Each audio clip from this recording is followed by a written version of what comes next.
முடிச்சுட்டாங்க போங்க மக்களே, முடிச்சுட்டாங்க போங்க. எனக்கு தெரிஞ்சு இந்த ஹோட்டல் டாஸ்க் விளங்காது ப்ரோ. ஏன்னா ஆரம்பமே சரியில்லை பார்த்துக்கோங்க. ஆரம்பமே ஒரு வித்தியாசமா இருக்குது. ஏன்னா ஒரு செட் ஆஃப் பீப்புள்ஸ் வந்து இந்த டாஸ்க்கை நல்லா கொண்டு போகணும்னு நினைக்கிறாங்க. ஒரு சில பேர் இந்த டாஸ்க்கை ஓவர் டூ பண்ணி நம்ம தான் மாசுன்னு காட்ட நினைக்கிறாங்க. ஒரு சில பேர் என்ன டாஸ்க் கொடுத்தா எனக்கு என்ன, நான் என் இஷ்டப்படி தான் இருப்பேன் அப்படின்னு மாதிரி பண்ணிட்டு இருக்காங்க. ஸோ எனக்கு ஒரு விஷயம் மட்டும் தெரிஞ்சு போச்சு, இன்னும் 2 நாள், எப்படி 2 நாள்ல இந்த ஹோட்டலை மொத்தமா எரிச்சிருவாங்க அப்படின்னு எனக்கு தெரிஞ்சு போச்சு. இதுல பிக் பாஸ் ஒரு வேலையை பார்த்திருக்காரு. அவர் காலில் ஒரு வேலையை பார்த்துக்கிட்டே இருக்காரு. சும்மா எல்லா விஷயத்தையும் வந்து கேமியோ பண்ணிட்டு இருக்காரு.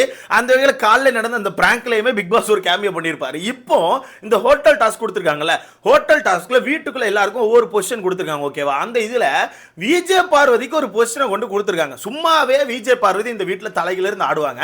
எப்படி இந்த டாஸ்கை எரிக்கலாம், எப்படி இந்த டாஸ்கை மொத்தமா கேவலப்படுத்தி தோண்டி புதைக்கலாம்னு பார்ப்பாங்க. அப்படி இருக்கும்போது விஜய் பார்வதிக்கு கொண்டு எவனா அசிஸ்டன்ட் மேனேஜர் பதவியை கொடுப்பானா சொல்லுங்க. மேனேஜர் யார் தெரியுமா? திவ்யா அவர்கள். திவ்யாவை மேனேஜரா போட்டு அசிஸ்டன்ட் மேனேஜரா விஜய் பார்வதி போட்டா இது விளங்குமா நண்பர்களே? எனக்கு ஒன்றும் புரியல ப்ரோ. ஆனா பிக் பாஸ் தெளிவா தான் வேலையை பார்க்குறாரு. ஒன்னு இந்த டாஸ்கை நல்லபடியா கொண்டு போயிடணும், இல்ல இந்த டாஸ்கை மொத்தமா எரிச்சு அந்த சாம்பல்ல இருந்து கண்டென்ட் எடுக்கணும்னு சொல்லிட்டு பிக் பாஸ் யோசிச்சிருக்காரு. அதுல ஆரம்பிச்சுட்டு இந்த டாஸ்க் லெட்டரை படிச்சு வீட்டுக்குள்ள ஒரு சில விஷயங்கள் பண்ணிட்டு இருக்கும்போதே ஒரு சில விஷயங்கள் ஆரம்பிச்சுட்டு, ஏன்னா திவ்யாக்கும் விஜய் பார்வதிக்கும் பெருசா செட் ஆகல. விஜய் பார்வை பொறுத்தவரைக்கும் உங்களுக்கே தெரியும், யார் வார கேப்டன் ஆனாலும் அந்த கேப்டனை போட்டு அடி அடிச்சு கீழே போட்டு மிதிக்க தான் ட்ரை பண்ணுவாங்க. அந்த வகையில் இப்பவும் அந்த கேப்டன் அடிக்க ட்ரை பண்றாங்க. பட் இந்த கேப்டன் கொஞ்சம் டிஃப்ரெண்டா இருக்காங்க. ஆப்போசிட்ல திருப்பி கொடுக்குறாங்க, டப்புன்னு கொடுக்குறாங்க. முக்கியமா விஜய் பார்க்கான ஒரு சில ஆட்டிடியூட் இருக்குல்ல, யாராவது ஒருத்தர் ஆப்போசிட்ல இருந்து பேசும்போது நக்கலா ஒரு ஆட்டிடியூட் பண்ணுவாங்களா அப்படிலாம் பண்ணுவாங்கல்ல, அதுக்கு திவ்யா அவர்கள் பயங்கரமா திருப்பி அடி கொடுக்குறாங்க. அப்படி ஒரு அடி கொடுத்ததெல்லாம் ஒரு சம்பவம் நடந்துச்சு. அதுல விஜய் பார்வதி பயங்கரமா கதறிட்டு இருந்தாங்க. என்னென்ன விஷயங்கள் அப்படிங்கறது மொத்தமா பார்த்தலாம். பிக் பாஸ் கொடுத்திருக்க பொசிஷன்லாம் பார்த்தீங்கன்னா நீங்களே மிரண்டு போயிருவீங்க. எல்லாமே மொத்தமாக பார்த்துடலாம். ஸோ அதுக்கு முன்னாடி இந்த வீடியோ லைக் பண்ணிட்டு சேனலை சப்ஸ்கிரைப் பண்ணிங்கன்னா எனக்கு கொஞ்சம் உதவியாக இருக்கும். அண்ட் மறக்காம லைக் பண்ணிக்கோங்க. லைக் ரொம்ப முக்கியம். நீங்கள் போடுற ஒவ்வொரு லைக்கும் தான் நம்ம வீடியோ இன்னொரு 10 பேருக்கு போய் சஜஸ்ட் பண்ணோம். ஸோ முடிஞ்ச அளவுக்கு லைக் பண்ணிக்கோங்க. ஸோ கண்டென்ட்டுக்குள்ள போயிடலாமா? ஸோ இந்த டாஸ்க்கை பொறுத்தவரைக்கு இந்த டாஸ்க்ல நல்லா பர்ஃபார்ம் பண்றவங்களுக்கு ஸ்டார் கிடைக்கும். அந்த ஸ்டாரை வீட்டுக்குள்ள 3 கெஸ்ட் வராங்கல்ல, அந்த 3 கெஸ்ட் தான் கொடுப்பாங்க. பட் அந்த கெஸ்ட்டை பொறுத்தவரைக்கு அந்த ஸ்டாரை கொடுக்கவே செய்வாங்க.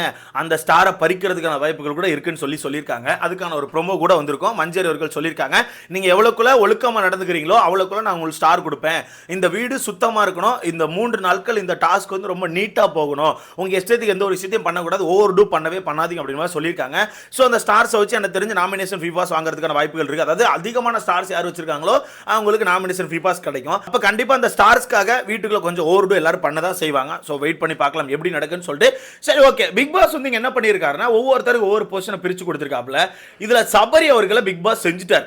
ஏன்னா சபரியை பொறுத்தவரைக்கும் என்ன தெரியுமா, ஏதாவது ஒரு கண்டென்ட் நடக்கும்போது அவர் தனியாக கண்டென்ட் கொடுக்க மாட்டார். ஏதாவது ஒரு கண்டென்ட் நடக்கும்போது அந்த கண்டென்ட்டுக்குள்ள போயிட்டு இவர் ஒரு சில விஷயங்கள் பண்றேன்னு சொல்லிட்டு அந்த கண்டென்ட் ஒரு மாதிரி பிளாக் பண்ணுவார்.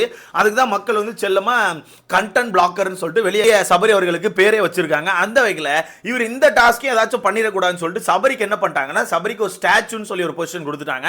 அவர் வந்து ஒரு டிஃப்ரெண்டான கெட்டப், ராஜா கெட்டப்னு சொல்ல முடியாது, ராஜா காலத்து கெட்டப்னா சொல்லலாம். அந்த மாதிரி ஒரு கெட்டப்பை போட்டு இந்த ஹோட்டலோட வாசல்லே அப்படி நிற்கணும். அப்படி சில மாதிரி நிற்கணும். எதுவுமே பண்ணக்கூடாது, பேசக்கூடாது, எதுவுமே பண்ணக்கூடாது. அப்படி சில மாதிரி தான் நிற்கணும். ஓகேவா? மிகப்பெரிய தண்டனை தான் நான் சொல்லுவேன். ஏன் ப்ரோ அப்படி சொல்றீங்கன்னா, ப்ரோ நான் ஒன்று சொல்லிட்டா, இந்த வீட்டுக்குள்ள இவங்க எல்லாருமே ஸ்கோர் பண்ண தான் போயிருக்காங்க. எல்லா விஷயத்திலுமே ஏதாவது ஒன்று பண்ணி ஸ்கோர் பண்ண தான் செய்யணும். அப்படி ஸ்கோர் பண்ணால் மட்டும்தான் அவங்க மக்கள் மத்தியில் தெரிவாங்க. 24/7 லைவ்ல தெரிவாங்க. எல்லா விஷயங்களும் இருக்கும். ஓகேவா? அது மட்டும் இல்லாமல் ஸ்டார்ஸ் கிடைக்கும். அப்படி இருக்கும்போது அந்த மாதிரி ஒரு ஸ்டாச்சுன்னு ஒரு பொசிஷனை கொடுத்தா அவரால் எதுவுமே பண்ண முடியாது, அவர் பேசக்கூட முடியாது, இப்படியே தான் நிற்கணும். ஸோ அது மிகப்பெரிய தண்டனையாக தான் நான் பார்க்குறேன். பிக் பாஸ் எனக்கு தெரிஞ்சு ஏதோ ஒரு காரணத்துக்காக தான் இந்த வேலையை பார்த்துருக்காப்ல. என்ன அப்படிங்கிறத நம்ம வெயிட் பண்ணி தான் பார்க்க முடியும். அது மட்டும் இல்லாமல் இந்த ஹோட்டலை பொறுத்தவரைக்கும் மேனேஜர் யாரும் உங்களுக்கே தெரியும், திவ்யா அவர்கள். அசிஸ்டன்ட் மேனேஜர் வந்து ஐயோ விஜய் பார்வர்கள் அசிஸ்டன்ட் மேனேஜர் எங்க போய் முடிய போன்னு தெரியல. அண்ட் விக்கல் சுக்கிரம பொறுத்தவரைக்கும் இந்த வெஷல் வாஷிங்கான ஹெட். ஓகேவா? அதாவது கிச்சன் டீமை பராமரிக்கிற ஒருத்தர்னு வச்சுக்கலாம். வெஷல் வாஷிங்கான ஹெட். அது மட்டும் இல்லாமல் இந்த ஹோட்டலோட என்டர்டைன்மெண்ட் மேனேஜர் இவர் தான். இந்த ஹோட்டல் வந்து கொஞ்சம் சிரிக்க வச்சுக்கிட்டே இருக்கணும். அப்பப்போ ஃபன் கொடுக்கறது, அந்த மாதிரி விஷயங்கள் எல்லாத்தையுமே இவர் தான் மேனேஜ் பண்ணி ஆகணும். எனக்கு தெரிஞ்சு அந்த விஷயத்தை விக்கல் சுக்கிரம் கரெக்டாக பண்ணுவாப்ல.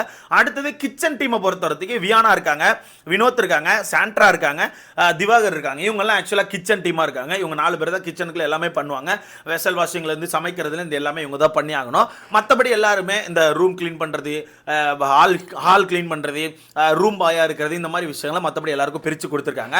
ஸோ இந்த டாஸ்க்கை பொறுத்தவரைக்கும் எனக்கு தெரிஞ்சு பெருசாக கிளிக் ஆகாதுன்னா எனக்கு தோணுது. ஏன்னா எல்லாருமே தனித்தனி ஏதோ ஒரு கண்டென்ட் கொடுக்கணும், ஏதோ ஒன்று பண்ணணும்னு சொல்லிட்டு ஓவர் டூ பண்ணுவாங்க. அப்படி இல்லையா இதான் சாக்குன்னு சொல்லிட்டு எங்கேயாச்சும் ஒளிஞ்சு உட்காந்துப்பாங்கன்னு தான் எனக்கு தோணுது. ஸோ வெயிட் பண்ணி பார்க்கலாம். இதில் 3 பேரை வீட்டுக்குள்ள அனுப்பியிருக்காங்களா, இந்த 3 பேருக்கும் ஒரு டாஸ்க் மாதிரி தான் கொடுத்து அனுப்பியிருப்பான்னு நினைக்கிறேன். அதாவது இந்த வீட்டுக்கான பேரை ரிட்டன் மீட் எடுக்கணும். அதாவது பிக் பாஸ் சீசன் 9க்கான பேரை ரிட்டன் மீட் எடுக்கணும். அதுக்கு முடிஞ்ச அளவுக்கு இவங்க எல்லாரையுமே ரொம்ப டாக்ஸிக்காக இல்லாமல் அடக்கி வச்சு இந்த டாஸ்க்கை கரெக்டாக ஃபாலோ பண்ண வச்சு கொஞ்சம் ஃபன்னாகவும் என்டர்டைன்மெண்ட்டாகவும் கொண்டு போகணும். அதுதான் அந்த 3 பேருக்கான ஒரு வேலையாக இருக்குது. அதான் கெஸ்ட்டாக உள்ள வராங்களா அந்த 3 பேருக்கான வேலை. பட் அந்த 3 பேர் சொல்கிறத இவங்க கேட்பாங்களா அப்படிங்கிறது அந்த டவுட்டு. மேபி இப்போ தீபக் அண்ணே கெஸ்ட்டாக வருவாப்பில், ரூமில் போய் உட்காந்துருப்பாங்க. அசிஸ்டன்ட் மேனேஜரை கூப்பிடுங்க, இங்கே வாங்க அசிஸ்டன்ட் மேனேஜர், எனக்கு இது வேணும் அது வேணும்னு சொல்லி ஏதாவது சொல்லும்போது நம்ம அக்கா அந்த விஷயத்த ஓகேன்னு ஏற்றுக்கிட்டு பண்ணால் ஓகேவா போயிடும். அக்கா அப்படி ஏற்றுக்காம நான் மேனேஜர் இருங்க நான் வேற ஆள் அனுப்புறேன்னு சொல்லிட்டு ஓவர் டூ பண்ணாங்கன்னா கண்டிப்பாக அங்கே பிரச்சனைகள் வெடிக்கும். ஏன்னா லாஸ்ட் சீசன் நீங்கள் பார்த்துருப்பீங்க, மேனேஜர் கூட இறங்கி வேலைலாம் பார்த்துருக்காங்க. பட் இந்த அசிஸ்டன்ட் மேனேஜர் எனக்கு தெரிஞ்சு வேலை பார்க்க மாட்டாங்க, கண்டிப்பாக ஏதாவது சம்பவம் பண்ணுவாங்க. ஸோ அதனால தான் வெயிட் பண்ணி பார்க்கலாம். இந்த பிரச்சனை சொல்ல மறந்துட்டேன் பாருங்க. இப்போ இந்த டாஸ்க்கை ஃபர்ஸ்ட் லெட்டர் வந்தோன்னே எல்லாம் வாசிச்சுட்டு இருந்தாங்க. ஓகேவா, வாசி ஒருத்தருக்கான பொசிஷன்லாம் பிரித்து கொடுத்துருந்தாங்க. இந்த மாதிரி விஷயங்கள் போகும்போது வாண்டடா நம்ம விஜய் பார்வதி எந்திரிச்சு அதான் கேட்கறது, ஒரு மாதிரி ட்ரிகர் பண்ணுறது, இந்த மாதிரி விஷயங்களை பண்ணிட்டு இருந்தாங்க. அது வேனுக்குன்னே பண்ணாங்க. ஏன்னா எப்போவுமே அப்படி தான் பண்ணுவாங்க. நல்லா நான் சொல்கிறது ஒரு செகண்ட் நல்லா யோசிச்சு பாருங்க ப்ரோ. விஜய் பார் அப்படி தான் பண்ணுவாங்க. இந்த வீட்டுக்குள்ளே இதுவரைக்கும் ஒரு 3 கேப்டன் வந்திருக்காங்க. இந்த 3 கேப்டனுமே ட்ரிகர் பண்ணி சண்டை போட்டுருப்பாங்க. 3 கேப்டன் யோசிச்சு பாருங்க. பிரவீன் அவர்கள்ட்ட லாஸ்ட் வீக் பயங்கரமான சண்டை, கனி அவர்கள்ட்ட பயங்கரமான சண்டை, துஷார் கிட்ட பயங்கரமான சண்டை, எல்லார்கிட்டையுமே தனிப்பட்ட முறையில் சண்டை போட்டிருப்பாங்க. ஏன்னா அவங்களுக்கு ஒரு மென்டாலிட்டி இருக்குது, அவங்கள விட யாருமே மேலே கிடையாது, அவங்களுக்கு கீழே தான் எல்லாருமே. அது கேப்டன் ஆகட்டும், யாராக இருக்கட்டும், பிக் பாஸாக இருக்கட்டும், யார் இருந்தாலும் சரி, யாரோட ரூல்ஸையும் ஃபாலோ பண்ண மாட்டாங்க. அவங்க தான் கரெக்ட், அவங்க மட்டும் தான் கரெக்ட் அப்படிங்கிற மாதிரி சுற்றிட்டு இருக்காங்க. அந்த வகையில் காலில் இருந்து திவ்யாவை போட்டு நோண்டிட்டு தான் இருக்காங்க. பல இடங்களை நம்மளும் கவனிச்சுட்டு தான் இருக்கும். அப்படி இருக்கும்போது இந்த டாஸ்க் வாசிட்டு இருக்கும்போது ஏதோ எந்திரிச்சு கேட்டுட்டு ஒரு மாதிரி கிண்டல் பண்ணுற மாதிரி பண்ணிட்டு இருந்திருக்காங்க. ஒரு கட்டத்தில் திவ்யா அவர்களுக்கான மைக் வந்து மேலே ஏறி இருக்கு. அப்போ பிக் பாஸ் மைக்கை சரியாக போடுங்கன்னு சொல்கிறாங்க. அதுக்கு உடனே நம்ம அக்கா ஃப்ரெண்டில் உட்காந்து ஒரு மாதிரி நக்காலாக சிரிச்சுக்கிட்டோம் அப்படின்ற மாதிரி சிரிக்கிறாங்க. சிரிச்சுட்டு ஒரு மாதிரி ஆட்டிடியூட் காமிச்சோன்னே திவ்யா என்ன பண்ணுறாங்கன்னா சாத்திட்டு உட்கார் சரியா அப்படின்ற மாதிரி சொல்லிட்டாங்க. அவ்வளோதான். என்ன நீ சாத்திட்டு உட்கார்ன மாதிரிலாம் கை காமிக்கிற என்ன நீ அப்படின்னு சொல்லிட்டு அக்கா போட்டு வெடின்னு வெடிக்கிறாங்க. ஆனால் திவ்யாவை பொறுத்தவரைத்தி கண்டுக்கவே இல்லை. நீ என்னமும் கத்துமா, நீ என்னமோ கத்திட்டு, நான்லாம் நீ கத்துறாங்களாம் இது பண்ண முடியாது, எனக்கு வேலை இருக்குது, டாஸ்க் ஆரம்பிக்க போகிறாங்க, நீ பாட்டு தனியாக கத்திட்டு நான் வரேன் அப்படின்னு சொல்லிட்டு கிளம்பி போயிட்டாங்க. பின்னாடியே நம்ம அக்கா கத்திக்கிட்டே போகிறாங்க, அப்படியே ஒப்பாரி வச்சுட்டே போகிறாங்க.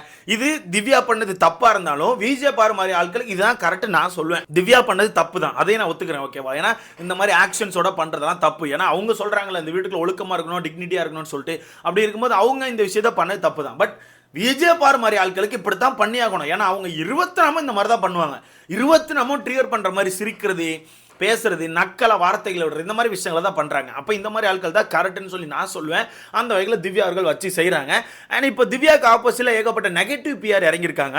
அது யாருக்கான பிஆராக இருக்கும்னு சொல்லிட்டு நமக்கே தெரியும். ஆனால் திவ்யா அந்த வீட்டுக்குள்ள யாரை போட்டு பொழந்துட்டு இருக்காங்க அப்படிங்கிற உங்களுக்கே தெரியும். ஒரே காப்பி பேஸ்ட் மெசேஜை எத்தனை அக்கௌண்ட் போடுறீங்கடா எப்பா, ட்விட்டரில் இருக்க தற்கொலைகளா, காசை வாங்கிட்டு என்னென்ன விஷயம் பண்ணுறீங்க பாருங்களேன். அதில் முக்கியமாக இப்போ ஸ்மோக்கிங் ரூமில் போயிட்டு வந்துட்டாங்களாம் திவ்யா அவர்கள். அதை எடுத்து போட்டு ஸ்மோக்கிங் ரூமுக்குள்ள போன திவ்யா இவங்கெல்லாம் ஒழுக்கத்தை பற்றி பேசுகிறாங்களா, பிளா பிளா பிளான்னு. அப்படியாப்பா, வரேன் அடுத்த வீடியோக்கு வரேன். உங்கள் அக்கா வீட்டுக்குள்ளே பிரவீன் அவர்கள்ட்ட பெங்களூரில் போய் அப்படின்னாங்கல்ல உங்கள் அக்கா, அப்போ இனிமையாக இருந்துச்சா? வரேன் அடுத்த வீடியோவில் கொஞ்சம் கிளியராக வரேன். இவங்களுக்கு வந்து யாரையா நெகட்டிவ் அடிக்கணும்னு சொல்லி முடிவு பண்ணிட்டா எந்த லெவலுக்கு வேணால் இறங்குவாங்க அப்படிங்கிறத காமிச்சிட்டாங்க. சேம் லாஸ்ட் சீசனில் இப்படி தான் நடந்துச்சு. இந்த சீசன் ஆரம்பிச்சிட்டாங்க நெகட்டிவ் பிஆரை. கேவலமா இல்லடா, கூச்சமா இல்லை, உங்க அக்காவே பெங்களூர்ல போய் அப்படிலாம் சொன்னாங்க பிரவீன் அவர்கள்ட்ட. அது என்ன அர்த்தம்? என்ன அர்த்தம்? அது மட்டும் இல்லாமல் இன்னும் ஒரு சில விஷயங்கள்லாம் செய்திகளை செஞ்சு காமிச்சாங்க. அதை நம்ம அடுத்தடுத்த வீடியோவில் உடைக்கலாம். இதை பற்றி உங்களுக்கான கருத்து சொல்லிட்டு மறக்காம கமெண்ட்ல போடுங்க. அடுத்த